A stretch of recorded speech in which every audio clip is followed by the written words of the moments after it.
Welcome students. आज का जो हमारा टॉपिक है वो है न्यायपालिका।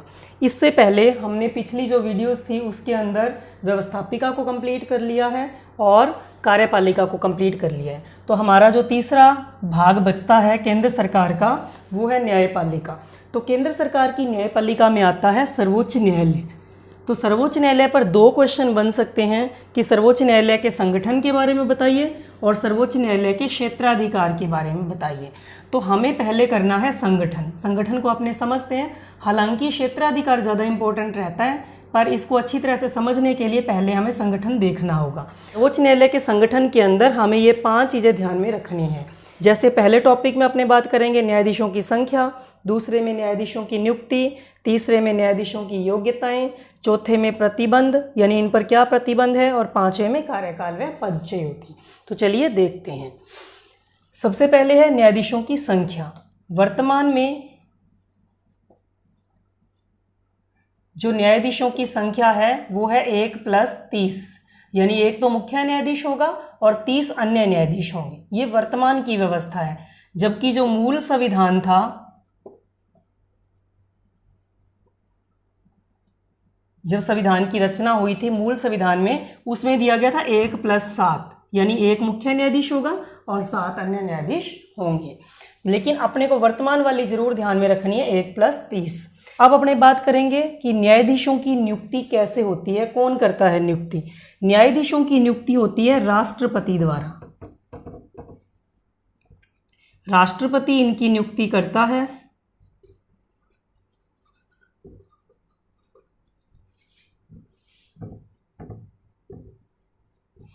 और राष्ट्रपति किन व्यक्तियों की नियुक्ति करता है, इसका आधार है कोलेजियम व्यवस्था। तो अपने कह सकते हैं राष्ट्रपति कोलेजियम व्यवस्था के आधार पर इनकी नियुक्ति करता है।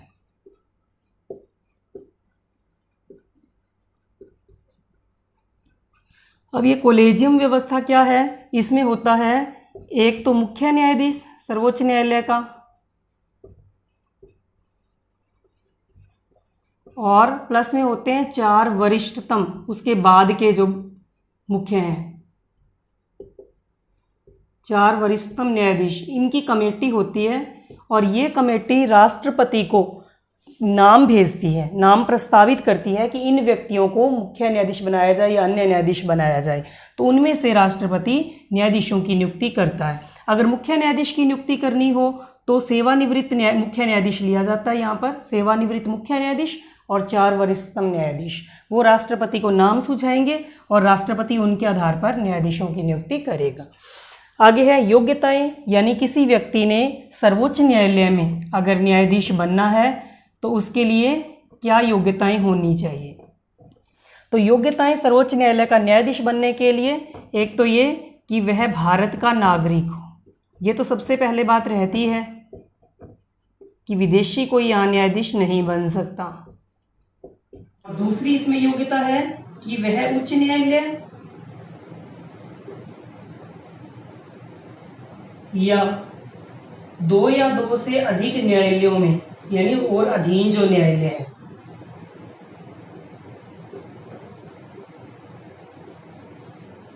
न्यायालयों में कम से कम 5 वर्ष तक न्यायाधीश रह चुका हो।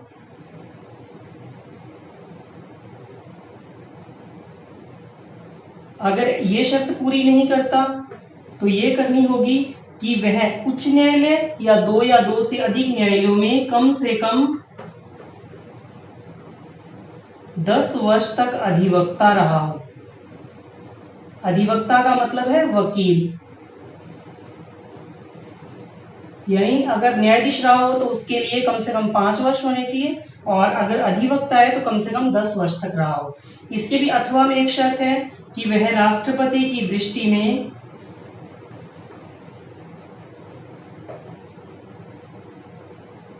कानून का उच्च कोटि का जानकार हो।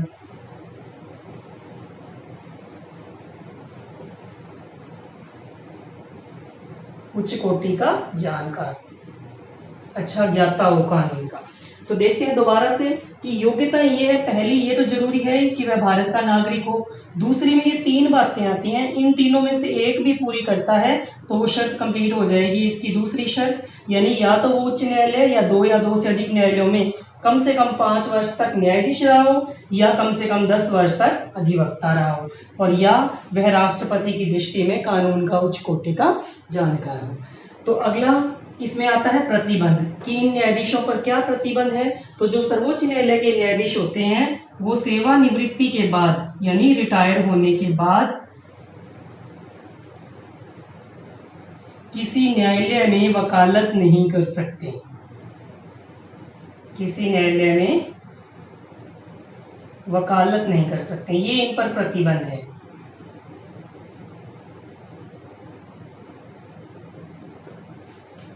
अब अपने देखते हैं कार्यकाल व पदच्युति।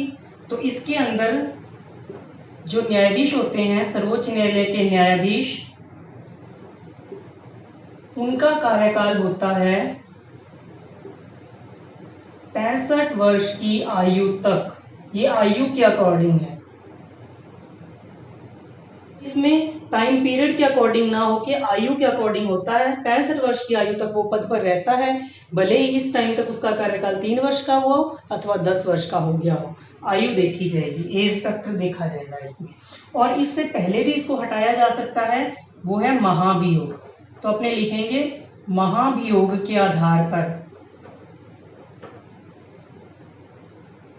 हटाता है राष्ट्रपति। राष्ट्रपति समय से पहले भी हटा सकता है इसे।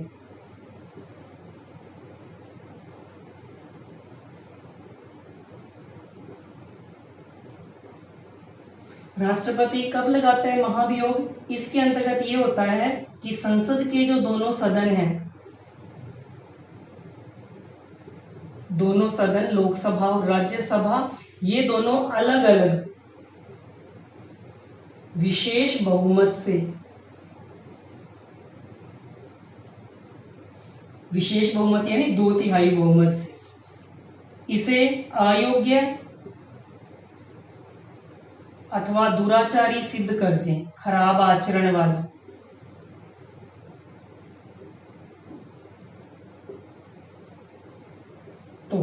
तो राष्ट्रपति से महाभियोग के आधार पर हटाता है। तो इस प्रकार से स्टूडेंट्स अपना जो ये संगठन है सर्वोच्च न्यायालय का वो कंप्लीट होता है।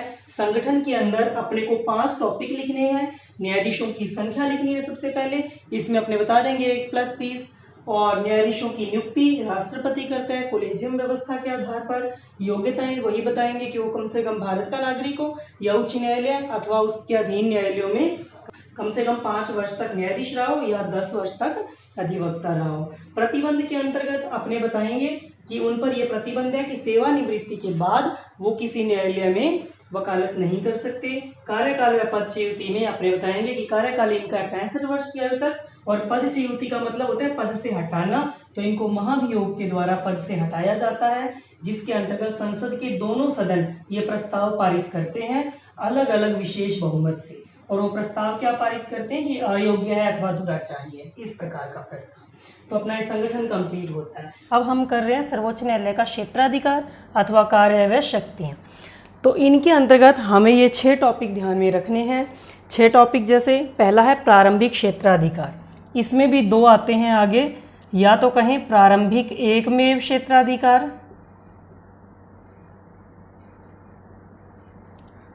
और प्रारंभिक समवर्ती क्षेत्राधिकार। इसको अपने समझेंगे, अभी पहले टॉपिक देख लेते हैं। दूसरा है अपीलीय क्षेत्राधिकार। अपीलीय क्षेत्राधिकार में संवैधानिक, दीवानी, फौजदारी और विशिष्ट 4 प्रकार की अपील है। तीसरा इसमें टॉपिक आएगा परामर्श देने का अधिकार। चौथा है अभिलेख न्यायालय। 5वां मौलिक अधिकारों का रक्षक, और छठा है न्यायिक पुनर्विलोकन की शक्ति। तो ये 6 टॉपिक के बेस पर अपने इसको डिटेल से लिखेंगे। तो सबसे पहले है प्रारंभिक क्षेत्राधिकार। इसमें 2 टॉपिक हैं, प्रारंभिक एकमेव और प्रारंभिक समवर्ती। इसको समझने की ज़रूरत है। प्रारंभिक का अर्थ होता है कि केवल सर्वोच्च न्यायालय में ही वो मामला आ सकता है। तो एकमेव लगा है तो इसका मतलब अकेले सर्वोच्च न्यायालय में। तो इसके अंतर्गत अपने लिखेंगे वे विवाद, इसमें वे विवाद आते हैं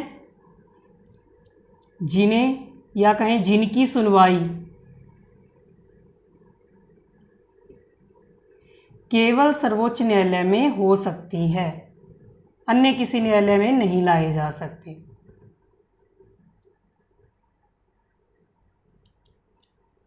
ये होते हैं प्रारंभिक एकमेव क्षेत्राधिकार। नाम से ही क्लियर है, एकमेव से, यहाँ ध्यान देना, अकेले सर्वोच्च न्यायालय में लाए जा सकते हैं जो विवाद, वो विवाद किस में आएंगे? प्रारंभिक एकमेव में। दूसरा है प्रारंभिक समवर्ती। प्रारंभिक इसके साथ भी लगा है, समवर्ती है तो इसका, इस शब्द का अर्थ है कि किसी और न्यायालय को भी ये अधिकार प्राप्त है। तो ये आते हैं मूल अधिकारों के उल्लंघन के मामले, वो इसमें शामिल।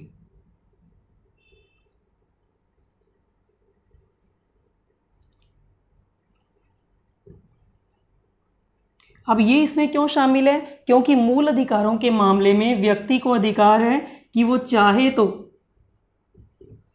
पहले उच्च न्यायालय में ले जाए अपने विवाद को, अपने मामले को,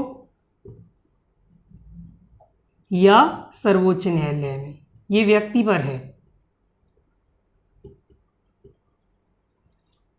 यानी जो मूल अधिकारों से संबंधित मामला होगा उसकी सुनवाई उच्च न्यायालय में भी हो सकती है और सर्वोच्च न्यायालय में भी हो सकती है, अन्य किसी न्यायालय में ये नहीं जाते। तो इसके बराबर ही उच्च न्यायालय को भी अधिकार मिला हुआ है, इसीलिए इसको नाम दिया गया है प्रारंभिक समवर्ती। तो इन दोनों में अंतर ध्यान से समझना है। ये प्रारंभिक क्षेत्राधिकार में आएंगे। इसका मतलब ये है कि अन्य न्यायालय से एक बार निर्णय होने के बाद अपील द्वारा नहीं आए हैं, सीधे लाए गए हैं, तो सीधे ही सर्वोच्च न्यायालय में आ जाते हैं जो, और केवल सर्वोच्च न्यायालय में ही आते हैं, वो है प्रारंभिक एकमेव। और ये भी सीधे सर्वोच्च न्यायालय में आ सकते हैं, लेकिन केवल सर्वोच्च न्यायालय में नहीं है, सीधे उच्च न्यायालय में भी लाए जा सकते हैं। तो ऐसे मामले आते हैं प्रारंभिक समवर्ती में, और ये विवाद हैं मूल अधिकारों के उल्लंघन के मामले।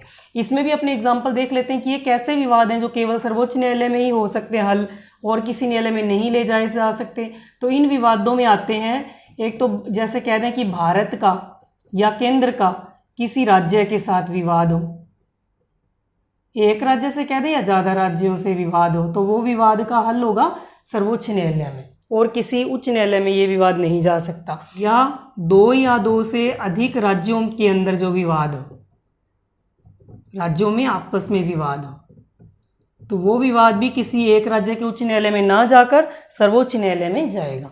तो इस तरीके के जो विवाद होते हैं ये आएंगे प्रारंभिक एकमेव में, और जो मूल अधिकारों के उल्लंघन के मामले हैं वो आएंगे प्रारंभिक समवर्ती में।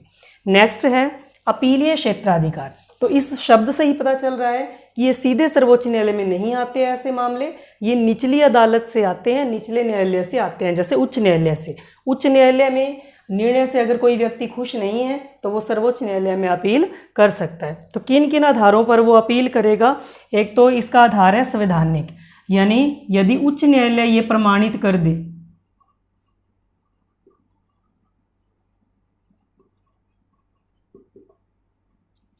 कि उस विवाद में संविधान की व्याख्या का कोई प्रश्न निहित है,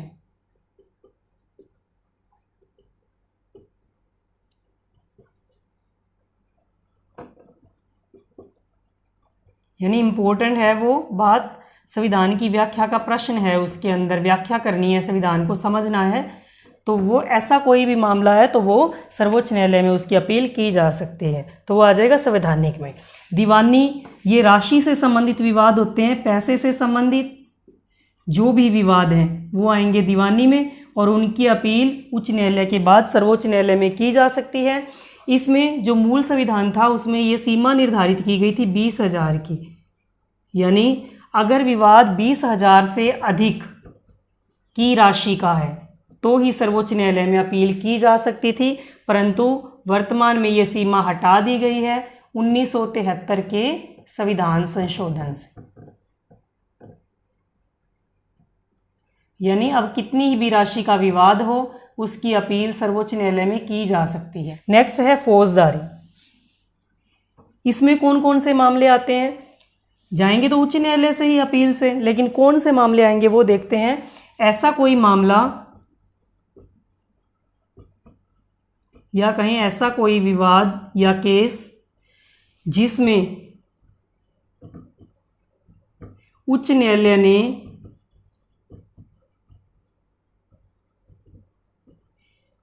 नीचे के न्यायालय के निर्णय के विरुद्ध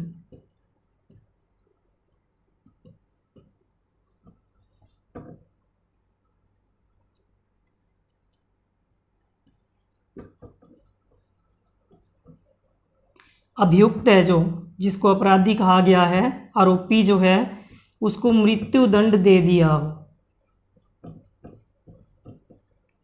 मृत्यु दंड की सजा सुनाई हो। तो इसमें क्या है, विवाद उल्टा हो गया। नीचे वाले न्यायालय में तो नहीं दिया था मृत्युदंड, पर उच्च न्यायालय ने दे दिया, तो दोनों में सिमिलैरिटी नहीं है, इसलिए इसकी अपील सर्वोच्च न्यायालय में की जा सकती है। अथवा ऐसा कोई विवाद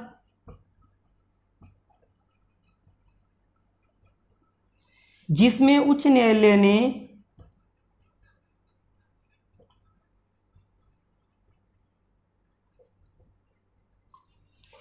निचली अदालत के किसी मामले को, निचली अदालत में कोई केस चल रहा था, उसको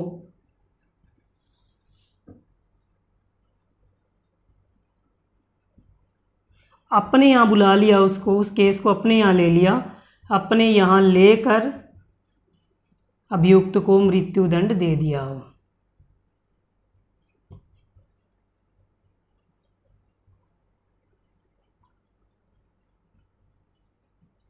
इन दोनों में अंतर समझते हैं। इसमें तो ये है कि नीचे के न्यायालय ने कोई और निर्णय दिया था, मृत्युदंड नहीं दिया था, लेकिन जब उच्च न्यायालय में अपील की गई तो उच्च न्यायालय ने उस अभियुक्त को मृत्युदंड दे दिया। तब उसकी अपील वो अभियुक्त जो है सर्वोच्च न्यायालय में कर सकता है। और इसमें अंतर ये है कि निचली जो अदालत है उसने अभी निर्णय नहीं सुनाया, बीच में ही उच्च न्यायालय ने अपने यहाँ ले लिया केस और अभियुक्त को मृत्युदंड दे दिया।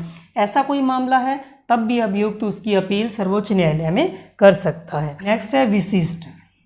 विशिष्ट में वे मामले आएंगे जो उपर्युक्त में तो नहीं हैं, परंतु इतने महत्वपूर्ण हैं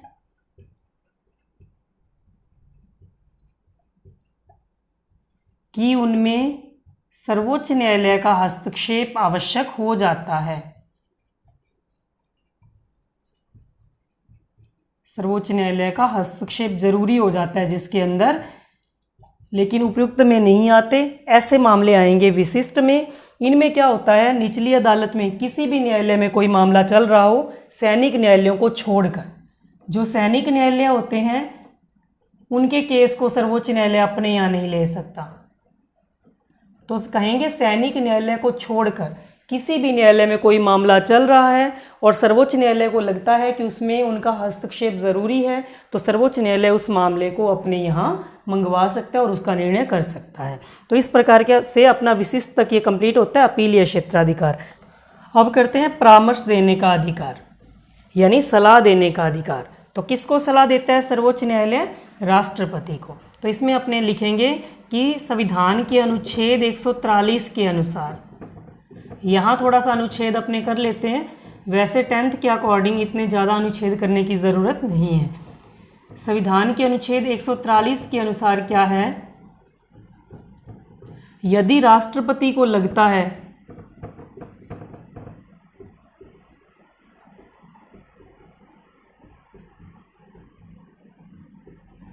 कि किसी मामले में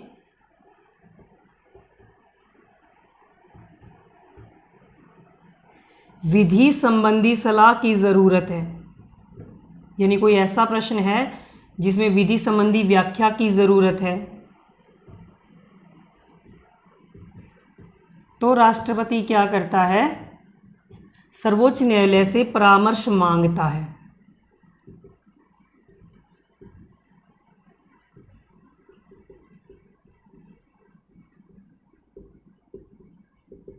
और सर्वोच्च न्यायालय उसे परामर्श देता है, राष्ट्रपति को परामर्श देता है।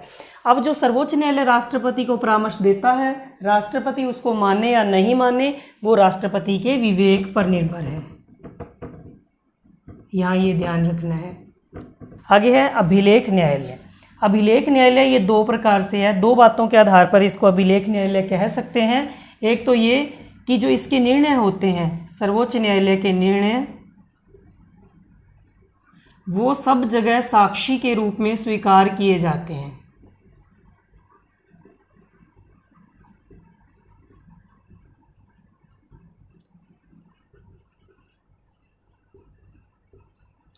साक्षी के रूप में।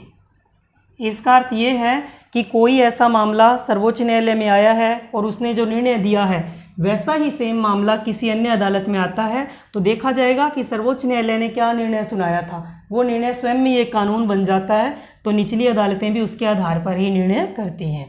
तो ये हो गया साक्षी के रूप में। दूसरा, यह अवमानना के लिए दंड दे सकता है।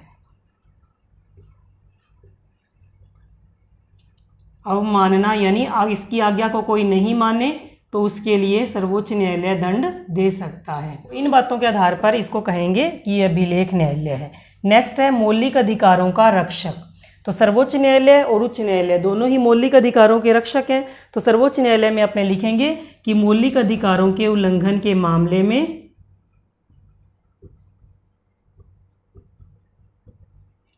या मौलिक अधिकारों के उल्लंघन के मामले सीधे सर्वोच्च न्यायालय में लाए जा सकते हैं।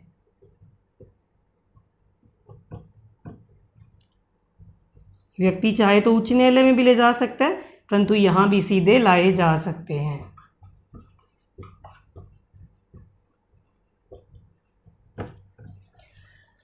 नेक्स्ट आता है न्यायिक पुनर्विलोकन की शक्ति।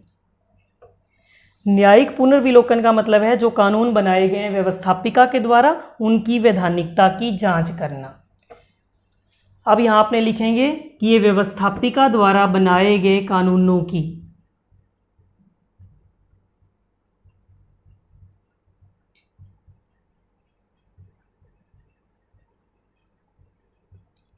जांच करता है, चेक करता है उनको कि ये संविधान के अनुसार है या नहीं, ये कानून जनता के कल्याण के विरुद्ध तो नहीं है, संविधान के विरुद्ध तो नहीं है। यदि उसको लगता है कि ये संविधान का अतिक्रमण करते हैं, उसके अनुसार नहीं है, तो उनको रद्द कर सकता है। तो अपने लिखेंगे कि यदि उसको लगता है कि संविधान का अतिक्रमण कर रहे हैं ये कानून जो व्यवस्थापिका द्वारा बनाए गए हैं, तो उनको रद्द कर सकता है। तो इस तरीके से न्यायिक पुनर्विलोकन में अपने लिखेंगे कि ये व्यवस्थापिका द्वारा बनाए गए कानूनों की वैधानिकता की जांच करता है। तो इस प्रकार से अपने ये जो टॉपिक हैं ये कंप्लीट होते हैं। तो अपने को ध्यान रखने हैं पहले मेन 6 टॉपिक, बाकी उनके अंदर फैक्ट आप ध्यान रखिए। फैक्ट आप ध्यान रखेंगे तो आपको उसको डिटेल से भी लिख पाएंगे।